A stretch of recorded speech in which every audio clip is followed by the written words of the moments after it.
பாவைராஜ். இது வரைக்கும் நம்ம சேனலை சப்ஸ்கிரைப் பண்ண மறக்காம சப்ஸ்கிரைப் பண்ணி ஷேர் பண்ணுங்கள்.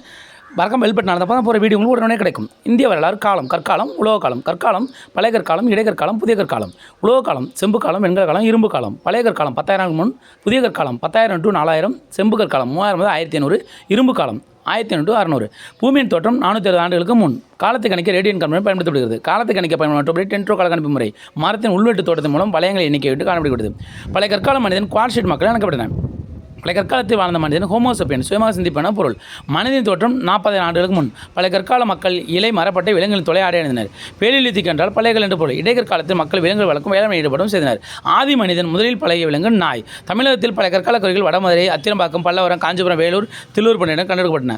புதிய கற்காலத்தில் முதலில் பயன்படுத்திய உலகம் செம்பு. புதிய கற்காலத்தில் இறந்தோரை புதைக்கும் வழக்கம் இருந்தது. புதிய கற்காலத்தில் சக்கரம் கண்டுபிடிக்கப்பட்டது. புதிய கற்கால மக்கள் பருத்தி